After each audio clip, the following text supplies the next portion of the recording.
welcome to Grace Unscripted, where we share stories of the people in and around Grace Church without any script, just real, raw conversations about life changed through Jesus. I am your host, Audrey Wallace. Today's guest is Beth Cummins, and I love the energy that Beth brought into this room because, and she's gonna share this right here at the beginning, but she's been listening since the beginning, and when I say beginning, I mean OG beginning. Shout out Ben Falkenberg to you. He started this podcast years and years ago, and Beth has been alongside of it ever since then. So I just love the energy she brought here and the intentionality of everything that she shares. She's going to share some high parts. She's going to share some low parts, but all of it she shares with a smile and with victory because you could just hear it in her spirit that she didn't let the enemy take what God could use for good and let it be used for bad. So listen for that. Listen to the things, the pieces of her story that she heard and felt God's touch and his reassurance as she journeyed through hard things. Hello, Beth. Hello, Audrey. Welcome to Unscripted. Thank you. This is an exciting day. Very. Tell us why it's an exciting day. I am probably one of, let's say, top 3 unscripted podcast listeners. I never miss an episode. I've been listening since the previous host, Ben. Yeah. It's just such a powerful thing to listen to how Jesus impacted other people's lives, especially when it's like your friend or... Yeah. You just get to know people differently and newly, and that's my favorite thing about it as well. I loved when Rich Davies came on. He said, long-time listener, first-time caller. Oh, he's so witty. I wish I knew that. I wish I had used that. I know. We'll take that and we'll use it. I love it. Well, super glad to have you here. And when I think of Beth Cummins, I think of like a name that I knew for a while and a face I saw in the lobby a lot. Mm-hmm. And it wasn't until a couple months ago we were at an event together, and I was like, are you Beth Cummins? I'm Audrey Wallace. Nice to meet you. And we like actually met each other for the first time. But we really don't know too much about each other. Not really, no. So. Well, I feel like I know you, Audrey, because just from listening. You've been listening. That's true. That's true. At least the sound of my voice you're very familiar with. I'll just talk in an accent on your entire one, and we'll see how it goes. Oh, no. Cool. Okay. Well, I'm excited to dig in here and get to know your story because, as you said, the value of this podcast is really for us to know one another more deeply. And there's a lot in you, I'm sure. So looking forward to drawing that out. And as you know, I always start at the beginning. Did you grow up in Akron, or what's your origin story? Yeah. So I, like you, Audrey, I'm from the country. Really? Yes. Where? Yes. Brimfield, Portage County. Yes. Way out there. Mm-hmm. Mm-hmm. Yep. Brimtucky. That's they correct. Say. I know. I'm going to say it. When I went to college, I told one of the guys who lived in our dorm, my high school was called Field. And he was like, was your mascot like mouse? Or like, what are you talking about? Anyway, so yeah, I grew up in the country. It was awesome. I love it. I loved it. And I would move back in a heartbeat if I could convince my husband. Mm-hmm. So what did that look like for you? Like running in the woods, building forts, like playing in the creek and things like that? Outside all the time. So where my folks live, there's like it's a pond. Like, if you call it a pond, for my dad, he gets a little like, it's not a pond, it's a lake, but it's a pond. They treat it so that you could swim in it. Mm-hmm. And so, actually, they keep it real nice. And, so we swam every day, all day. And then there's, like, good sledding hills. There's, like, acres and acres of land. Mm-hmm. And it was just awesome. Like, you were here for it. You were the kind of daughter and child that was like, let's go. Okay. Actually, when we moved to the suburbs, like after getting married and having kids, I never wear shoes. Like, you don't need shoes in the country. And my neighbor was like, why don't you wear shoes? And I'm like, it's a bad habit that I just used can't. To walking in a field. Yeah. Like, you don't need them if you're like running out into the yard to go swimming, or you know what I'm saying? Well, I think that's a symbol of freedom that you grew up with, maybe. I don't know. What was your child home like? Did you have siblings, and was there like a joyfulness within your home, or So I have an older sister and a younger brother. I'm the middle. We had when you say joyful, we had a happy home. We grew up in an evangelical church.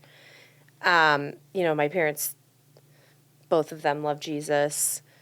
So there really wasn't a lot of strife at home. Like, I get along with my siblings. I can just remember, if we weren't outside, we were playing Barbies or playing board games.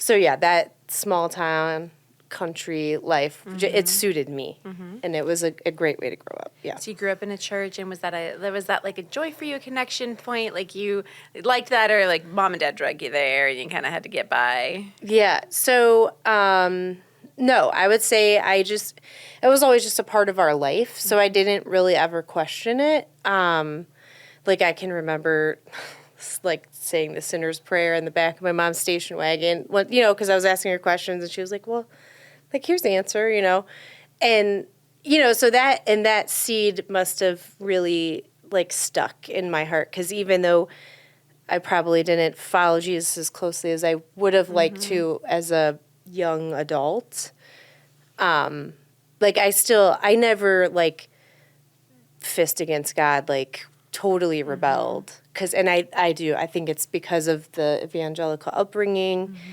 and just the example that my mom and my dad, because I will say my grandma is kind of the root, say, of our family and its faith, because she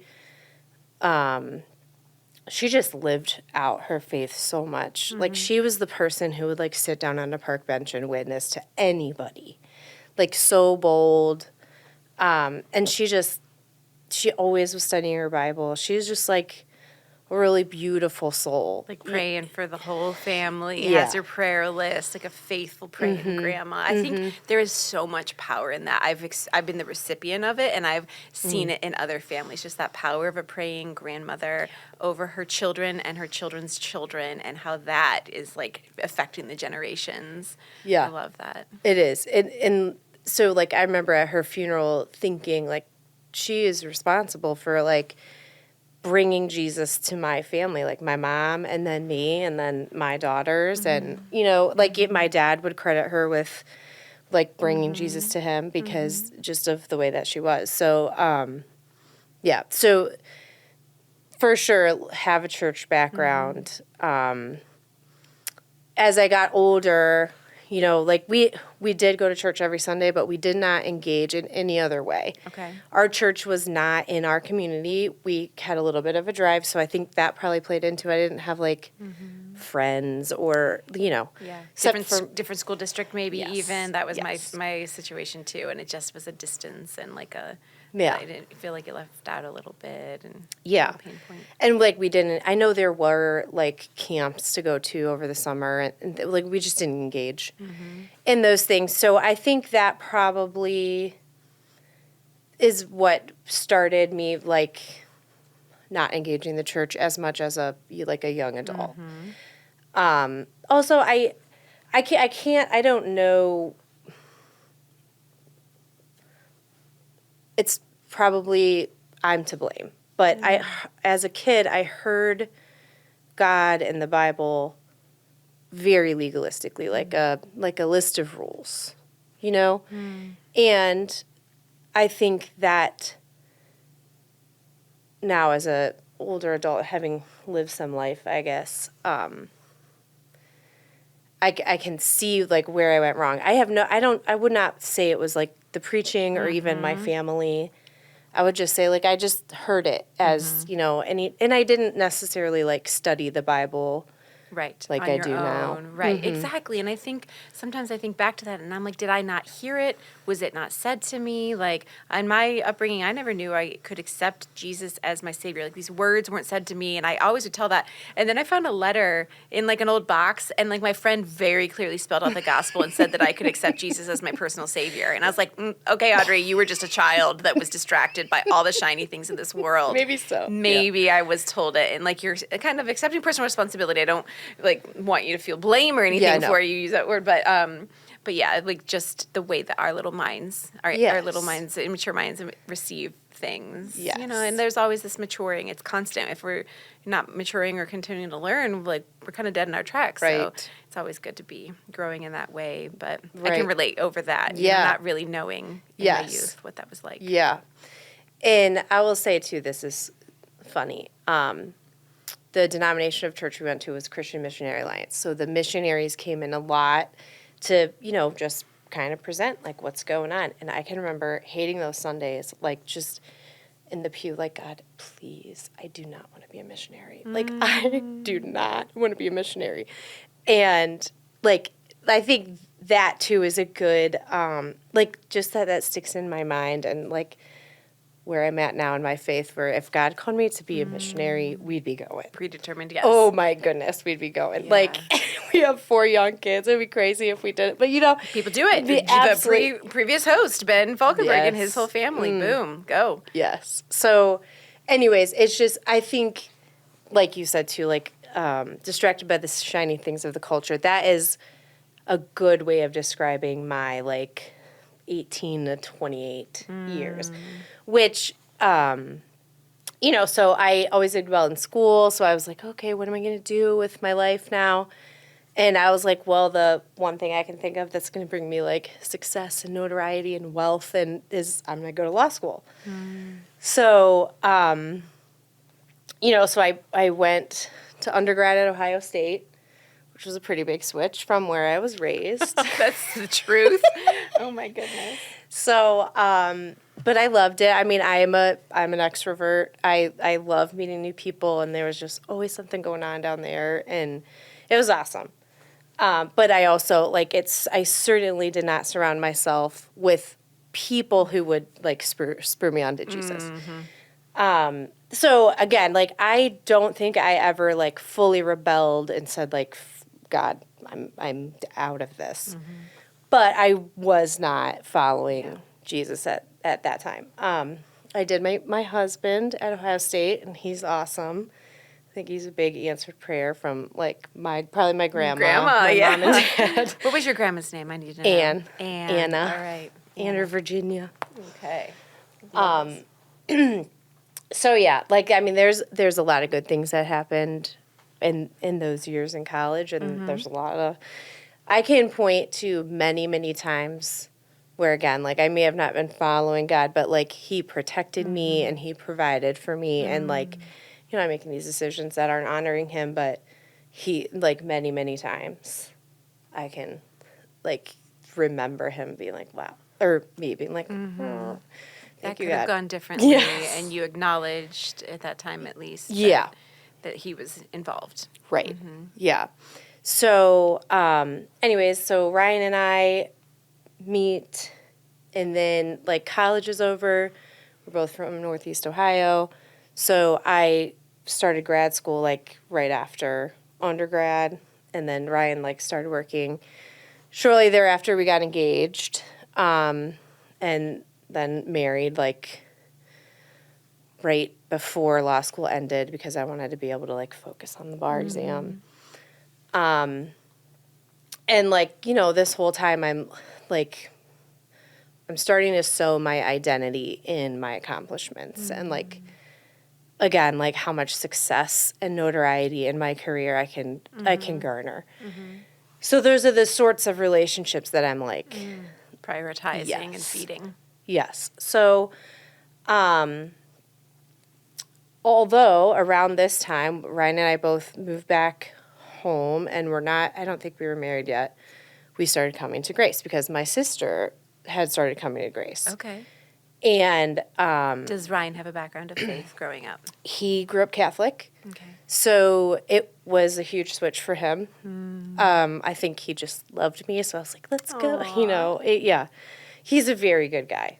He's amazing. But so it was, Grace Church is just so great at engaging people that the wall of for him, the religious, practice of Catholicism, it just kind of melted away when he was listening to the drums and the bass guitar and you know what I mean?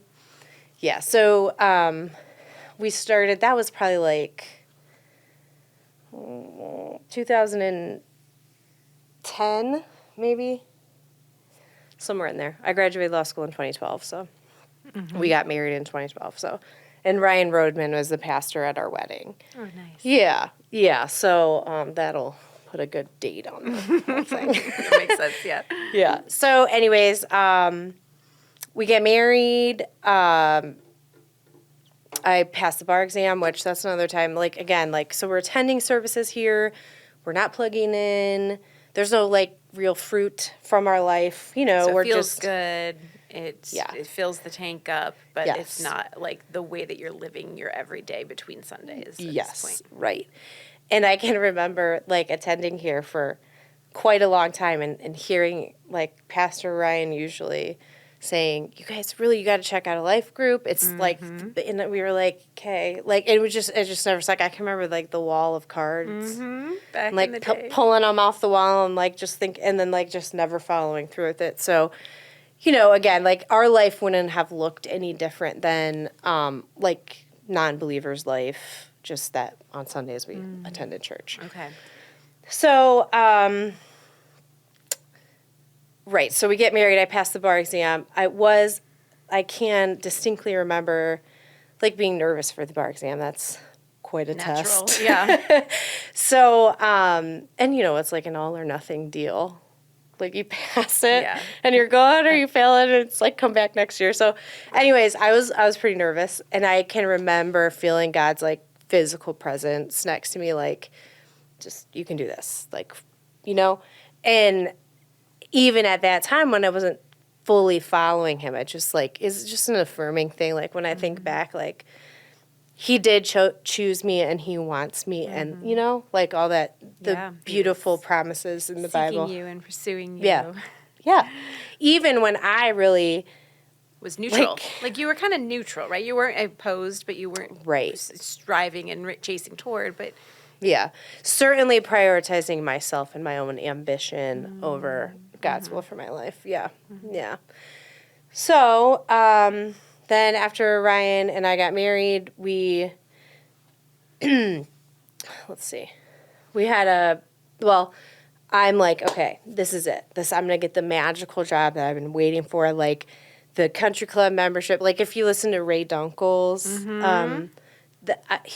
he and I are like in this way where it's just like, That's right. yeah, like this ambition, yeah. and it just like, I just kept chasing it, and I was like, I'm just like not seeing what I thought I was going to see.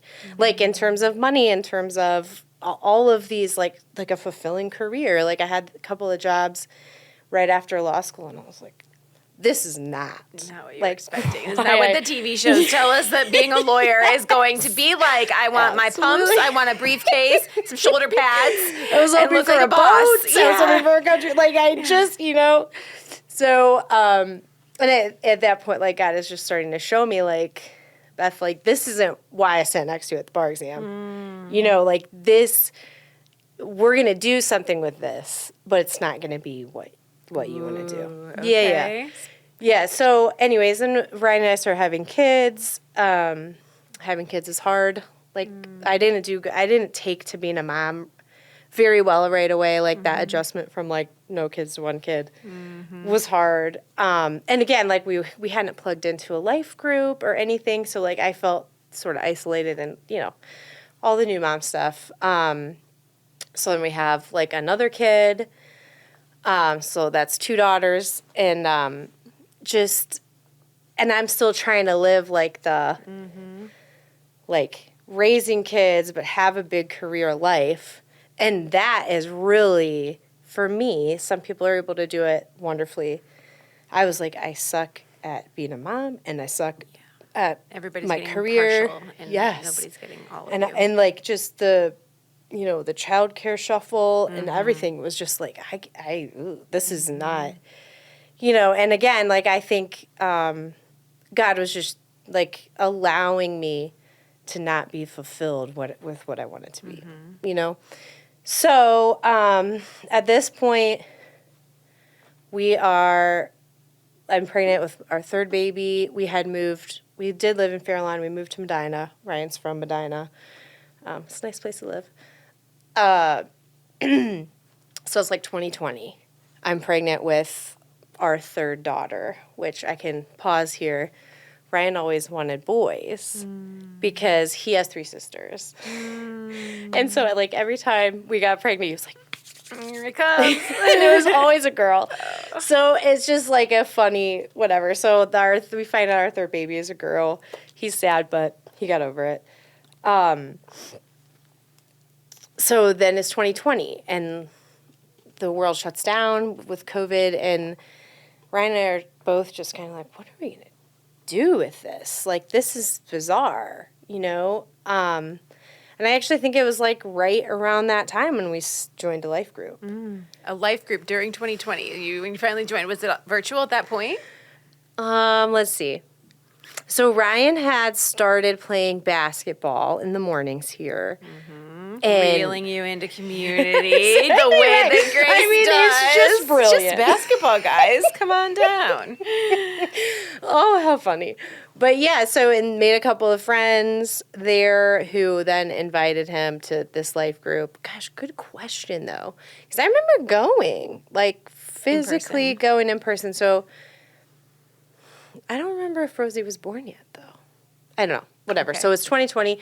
And I think like the isolation of COVID and just like the kind of like, man, we're completely out of control of this situation. Yeah. Like this is not, like we just, both of us were like, we need to, like all we know how to do is kind of like lean into church. At least for me. Mm-hmm.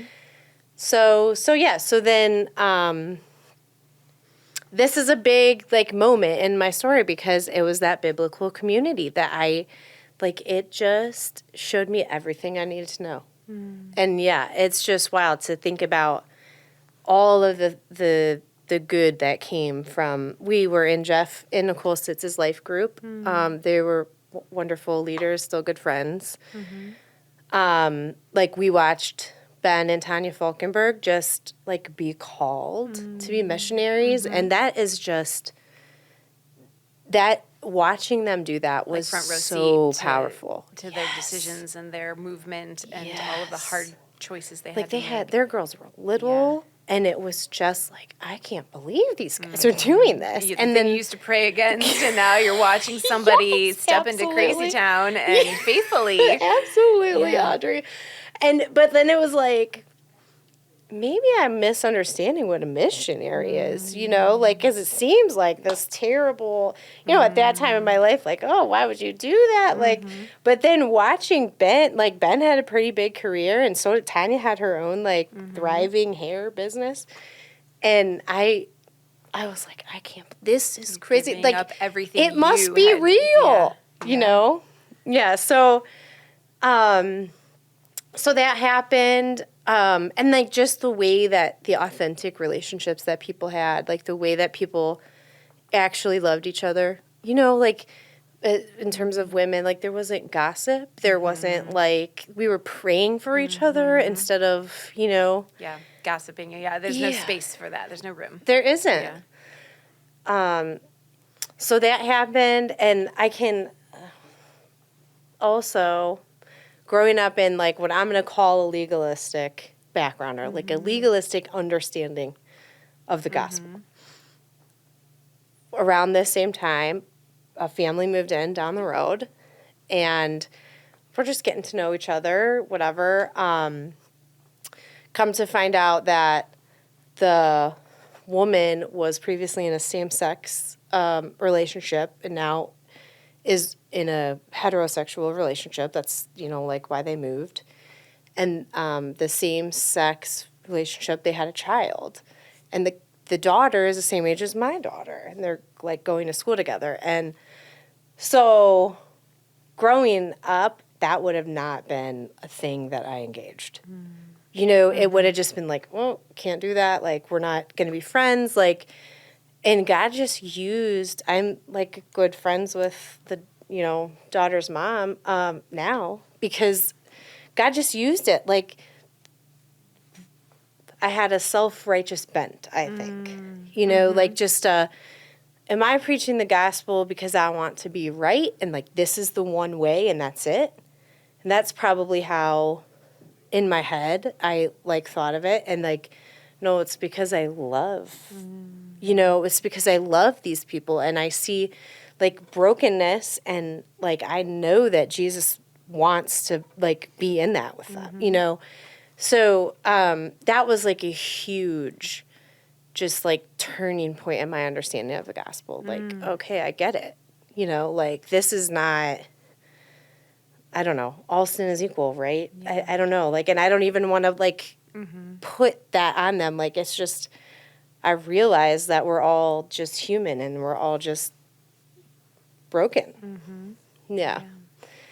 And that was a neighbor. That was a That neighbor. was like an unexpected, Completely like, just out unexpected. of blue, but God used it. Yeah. And he really just, like, showed you something new in a way that you weren't Yeah. even anticipating. Yeah, and, like, I think I needed to see the humanity of it all, too. Like, the Falkenbergs leaving. There's another couple who, like, fostered and adopted in a pretty difficult situation. And I just remember being like, man, this is just wild to watch, you know? To live it.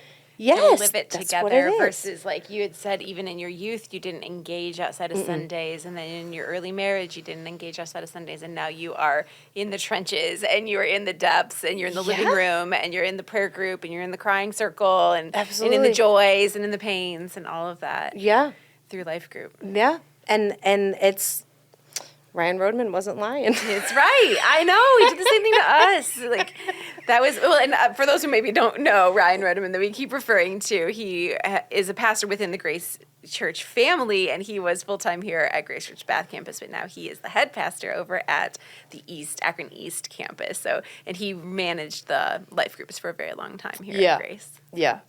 He was always pulling for people to get into community, but you're absolutely right. He was not wrong. There was an absolute reason that he probably experienced a huge life change. I know I did. That's a big part of our story. I love that it's part of your story as well. Yeah. How was Ryan with it? Did he jump right in? I mean, maybe because of basketball, but sometimes the men aren't quite so quick to jump to the weekly social gathering. Yes. No, Ryan was on board because, like I said, like COVID kind of, both of us were like, what are we going to, like, do with this?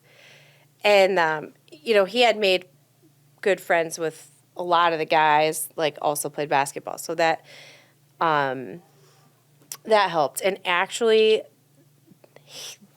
those guys really surrounded him and us and just helped Ryan deal with, like, a sin struggle that he was experiencing.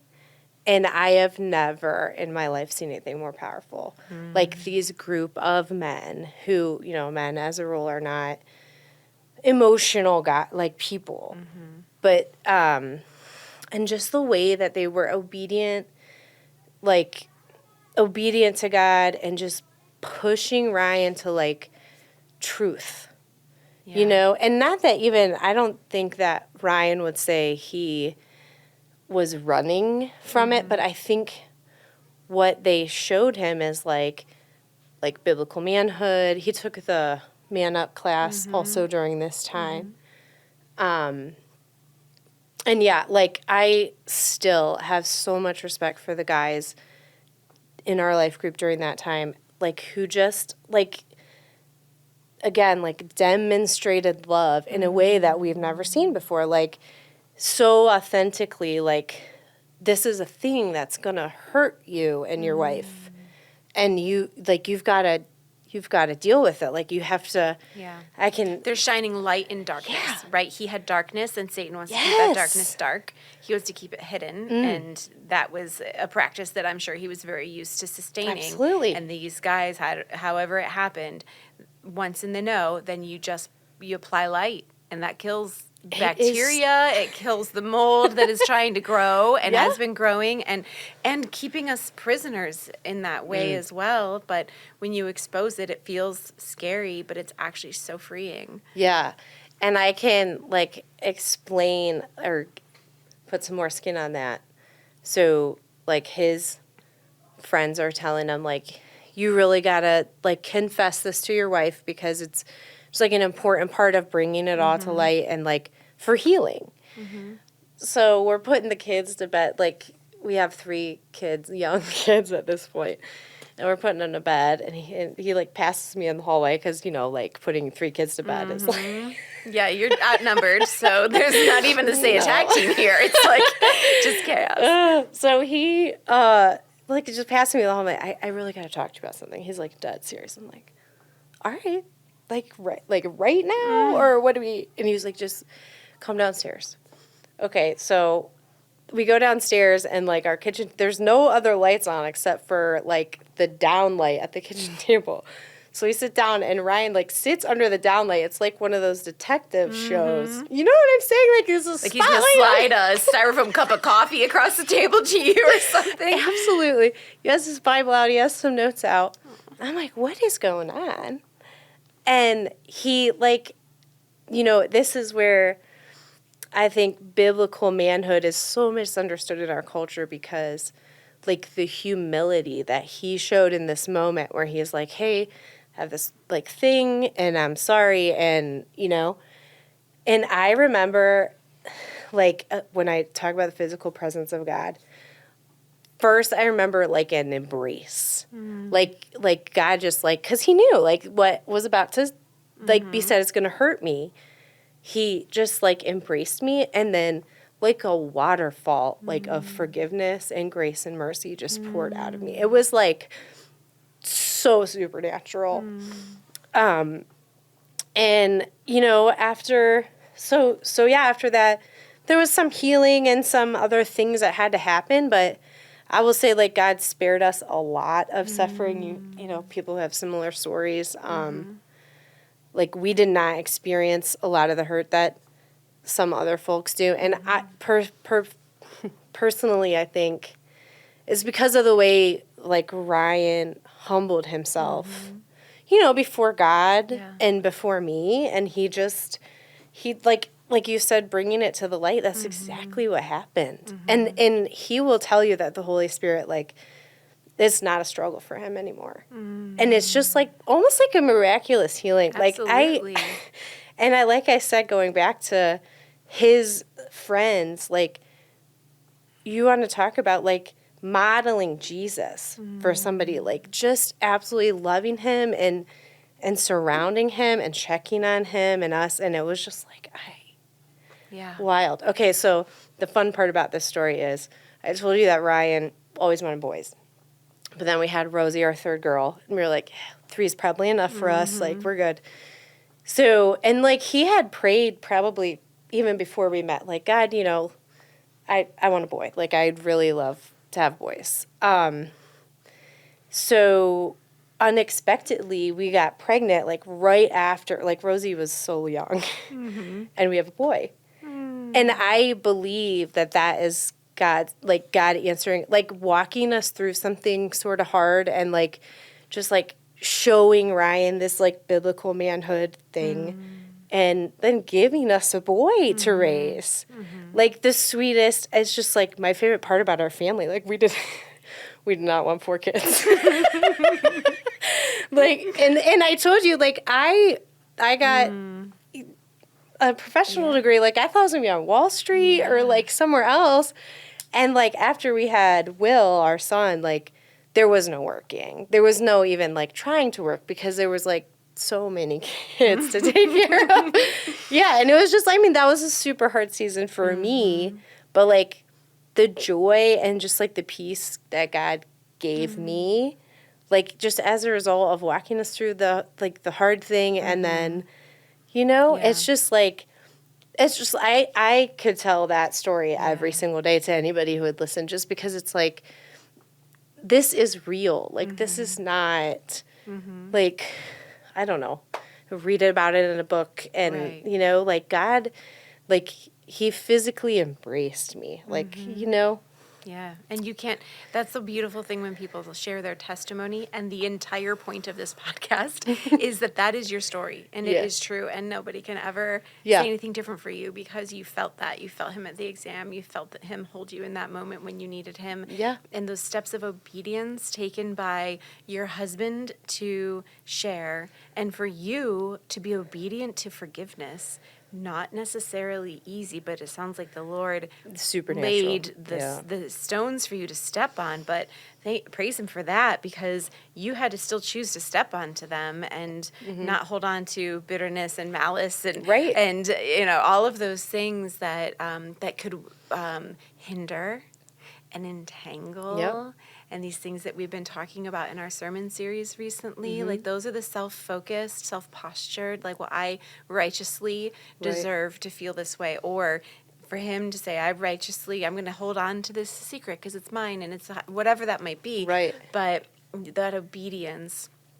And I don't want to say anything around like, reward for behavior, anything like that in God's kingdom, but he knows the posture of our hearts. Yes. Jesus showed that so many times in the Bible. Somebody would ask a question and he would actually look right at their heart and know. And he saw those hearts, and then the reward of your son Will in connection to that. Only he knows the tapestry there that you'll be first on your heaven question list. Like, Lord, tell me all about this. But that's so encouraging to hear for another believer. And maybe somebody's listening to this and says, like, I'm holding on to something. I have darkness, and I'm scared to bring it to light because I'm afraid of what could happen. Right. Well, guess what could happen?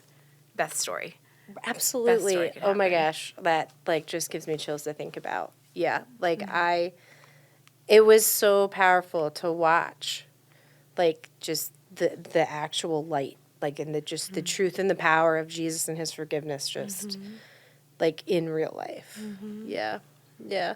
And I can say, to like just going back to me and like where I was at, I started like taking any Bible study I could like fit into my schedule with 4 kids. And then I went to the retreat, the very first retreat ever, which was Pursue 2 years ago. 2023. That's right. That's right. Okay. And I can remember hearing a bunch of testimonies there, like just powerful. I would say especially Leanne Radel sharing, like, she didn't start even studying the Bible until she's 30 or something, and now she's like a wizard. Yeah, she's definitely a walking commentary. Oh, man, yeah. So, after leaving that retreat, I thought, like, well, Beth, like, you like to read, like, you're a lawyer, right? Like, you like to study and read and analyze things. Get to the what Greek are you doing? Original meaning and all that. Yes, absolutely. So, after that first retreat, I really started dialing in and just, like, trying to learn, like, all the things that, like, growing up in church, I can name all the Bible stories. Probably a couple of like the good, verses that are often quoted, but like I didn't understand Jesus and like who he was and what he can do until really putting some effort in. And gosh, now it's like my favorite. Like, I don't want to call it a hobby, but it's like what I do with my time. Is this you, the Bible, and God, or is this through classes, or both? So I started, because it can be intimidating to, like, begin, especially as an adult. And, like, I had to humble myself there. Like, I'm an educated, like, and I don't know what I'm doing here. Been a Christian my whole life, and, Yes. I know the book, sure, Yeah. but actually do I? I Yeah, feel that. yeah. So I think I started at Gather because a few of the gals in our life group were, like, going, and that's always good to have a friend. So Gather's awesome. Can you tell us more about what Gather is? I can. It's a women's Bible study held here. I think it's on Wednesdays. I don't know. There's a couple different timings these days. Is there? Oh, I think that's good. so. Like yeah. Wednesday mornings and Tuesday nights and different things. Good. But yeah. And so it's like, so women focus. Sometimes they'll read, like, work through a book of the Bible, or sometimes they'll work through a study. And every single time I went, I always left feeling like, okay, like, feeling filled, and just with a deeper understanding of Jesus and who he is. And yeah. So, and then I took, after the retreat, to Leanne had, I think, just started a study. And if you can take a Leanne Radel study, you should. It is the truth. Oh my gosh, she's so good. She's such a wonderful teacher. So, like, we studied first and second Peter, and like that is still it's still like ingrained in Like my you brain. remember it. Yeah. Right? Like Yeah. you really learned it. Yeah. Yeah. And so now I study on my own. I can nerd out over like commentaries and like just get really in there. And actually now if you're familiar with Bible Study Fellowship, Yeah. I started taking that. And that's been cool because one thing I noticed from, attending Grace for a period of 10 years and kind of not engaging and then like finally engaging, like there's a whole wide world of believers outside of the walls of Grace, and like, so the first time I took a study where it was like women of all different churches, like still evangelical, Jesus loving like ladies, but it was just like, again, like super powerful, like, wow, like we speak the same language, Right? And you might be in a group with people from all over the world. You Is that could do right? that, and that would be very cool. I go in person. Oh, okay. Yeah, yeah. And there's, so, and like I said, it's like, if I can, like, find a Bible study that fits in my, like, schedule with the kids, and I do it. Like, I just, and it has become, like, what I do, and because of that, there's so much fruit in, like, my marriage and in our family, and Wow. can I tell you about can be my last thing. I don't know. I'm watching your cues, but so like I say fruit because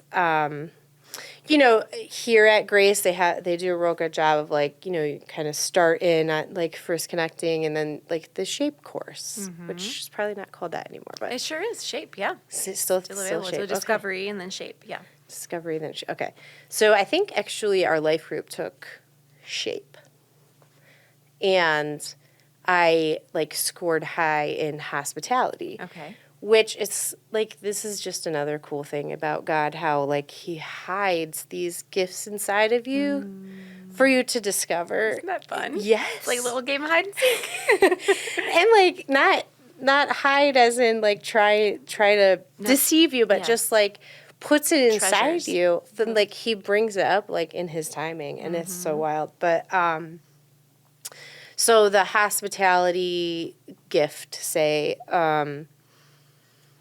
came up, and then a little while later, somebody on staff here at the church said, like, hey, we have these couple of projects, and I noticed, like, that you have this hospitality thing going on. Like, do you want to sit down and talk? So there was a couple of projects, and this one where they partner with a ministry who takes care of the homeless in Akron. They pack lunches every Sunday, and then on Mondays go out to the camps and like distribute these brown bag lunches. Wow. And I was like, yeah, that sounds cool. Let's try that. And this is where like Ryan and I diverge, because I am like a optimist and like just so like, let's do it. I don't need all the details. Like this sounds, and Ryan is like 80 lunches like every week. Like, what are you thinking? Yeah, like, let's look at the logistics here. So, but like this project we've been leading now for like a year, probably. Wow. Yeah. Once a month at Montrose campus, we pack lunches after second service, and like just the fruit that I've seen in my own life, and just like the understanding of like the tangible hope of Jesus can be like a ham sandwich. Wow. Yeah. And also the folks that the idea of the project too is like maybe somebody who wouldn't otherwise engage in a Bible study would want to go and like serve in this way. So, and just like Ryan Rodman wasn't lying about biblical community, they're not lying about like it works. And like people have just like really, people who maybe aren't necessarily believers, like have just surrounded the project, and it's been so cool. It has been so cool. So fulfilling. Yeah. And you talked about that early on when you talked about what you thought would be fulfilling in your adult life, right? The briefcase and the shoulder pads and the power heels. Yes. And it's actually a ham sandwich It in a is. brown bag. Absolutely. And just like proclaiming Jesus to whoever will listen, Yeah, it's wild. Okay, girl, are you ready for this? I'm gonna prophesy over you. You're gonna go on a mission trip sometime soon. I would love to do that. Really? Are you feeling it? Oh my gosh, yes. It's like just based on these prayers that you're like, I don't think I want this, and then look at you doing them now, and then the whole thing from your childhood, hearing missionaries and thinking that's not what my life would be. So, and there's so many lives before you still. You could have so many different forms of ministry, forms of work, forms of parenting, and there's still so much life to live. Yeah. And even like, if I can go circle back to that really quick, God just showed me like that he's all I need. And like, I don't need to be fulfilled by anybody's definition of that. So like, I think culturally speaking, staying home or like putting your career on pause with your kids is, in some people's like perspective, like weak or like just boggles people's mind. Like there are people, I'll be at whatever kids story time or something, and they're like, oh, do you work? I'm like, oh yeah, I'm a lawyer, I work part-time. They're like, what? Like, they're just so shocked. And I'm like, it's like a sad cultural lie that we live in, that just, I've gotten so much out of like staying home and raising my kids, and like, just, like you said, like the hope of like just God's will for my life, like wherever he wants to take me is where I'll go. And it's wild. And even like all the opportunities in that space to witness, like we have a after school Bible study going now with my oldest, and that is super cool to watch. How old's your oldest? She's in 3rd grade. Yeah, it's very cool. I did not start it. I was just like, a couple of friends were like, hey, you want to help? And I'm like, absolutely, I want to help. Yeah, that's amazing. And I got involved with LifeWise, like starting a LifeWise chapter at Medina, which would be amazing. Prayers for that. And yet, like, it's just like anywhere you go, like, you can see, like, just the hope of Jesus and, like, the harvest field yes, is there. Thank you. Yeah. That's what I was getting at. Yeah. Yes. Yeah, absolutely. it's wild. And you're stepping right into it. Stepping right into those spaces. I love that. And I love seeing what it's doing for you, the fruit, like you're saying. Like that harvest is an orchard for you, for sure. Lots of fruit. So, and this is just like when I was organizing my thoughts earlier today. If you go back through like our story, I think one of my favorite truths about God is like, in 1 Peter it says, don't be surprised by the fiery trials, right? Like there's going to be hardship in this life because we live in a broken world, right? Like whether it's my sin or somebody else's, like, but if you allow God to do his work, it is so beautiful on the other side, like actually Leon taught us the word pyrosis, which is what fiery trial is in Greek. Tell me more. Oh, man. Give it to me. Come on. If I ever got a tattoo, this would be it. This is it. Yeah. But, so pyrosis is the act of refining metal. And so, like, through heat. So, like, the fiery trial is just, like, getting out all the junk so that you can, like, see the finished work of God, and beautiful. Yeah, it is beautiful. And it is my favorite truth. And I feel like it applies in every area of my life. Like if I'm having like a stubborn day or like I just don't want to do this today, God, like I go back to that because it's like, just lean into the hardship. Like the disciples did it. Jesus is like the perfect example of suffering and dying to yourself. Yeah, it's just...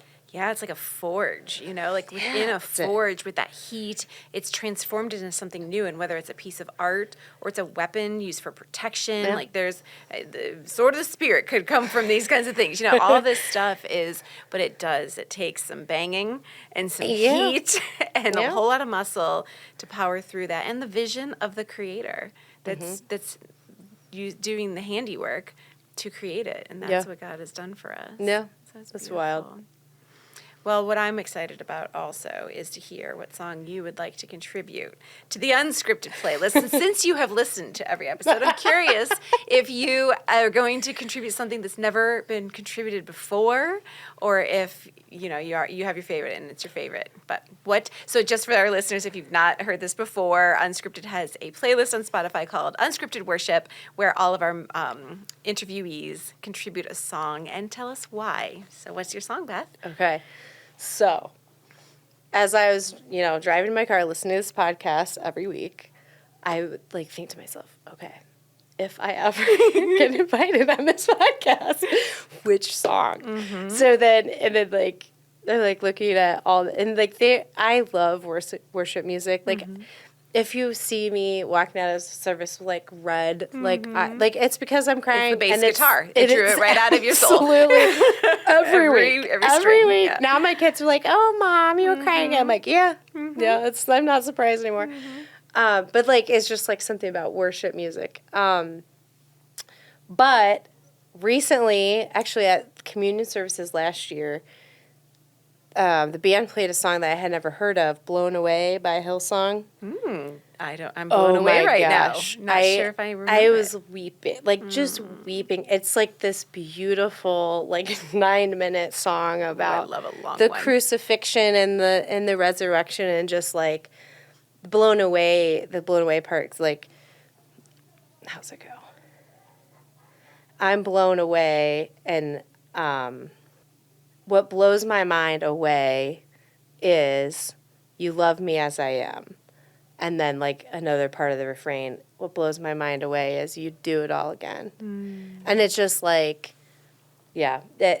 probably because of the moment of communion too, but if you listen to the lyrics of the song, I challenge you not to weep. Okay. I will lose cut. that challenge because I'm a crier too when it comes to worship music. Yeah. And here's something I've even prayed. I said, Lord, never let that stop. There's these certain songs, and it's please never take away, because we all hear the top 40 hits that we get tired of, that once we tapped our toe and now we're literally get this out of my ears.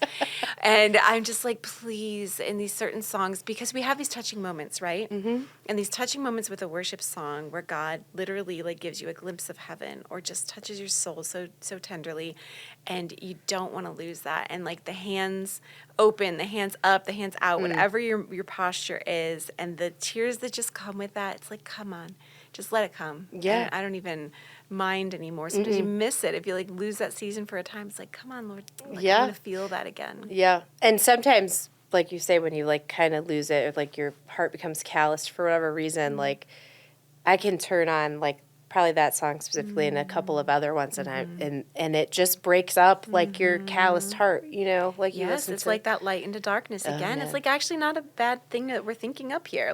Having these tools that bring the light to darkness, whether it's a community of believers, men, women, whatever your community looks like, whether it's studying the word in this deep, deep knowing way, or whether it's a worship song that's going to break up. I love the thought of that, breaking the plaque off and breaking off the callousness and all that. Anything, again, entangles and holds us back from true, just naked lightness with Jesus, right? Fully transparent, fully real, and fully connected.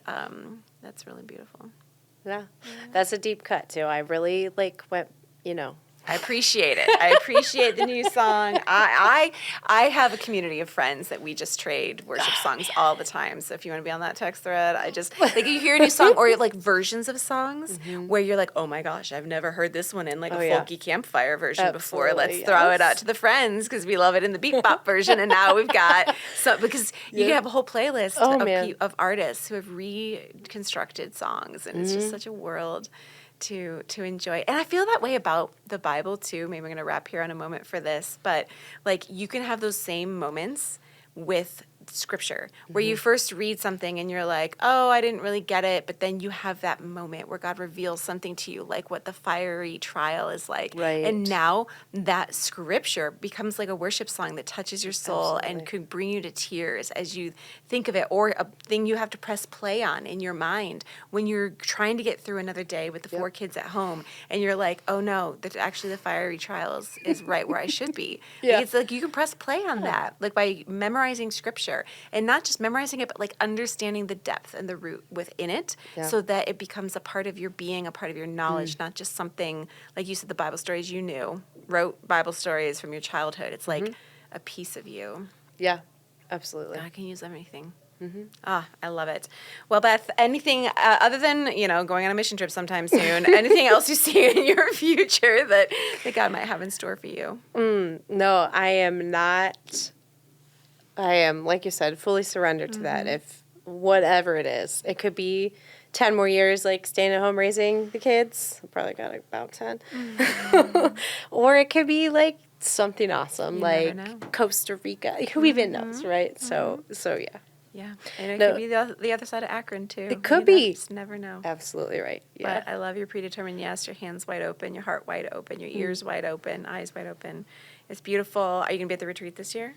Oh, Audrey! No.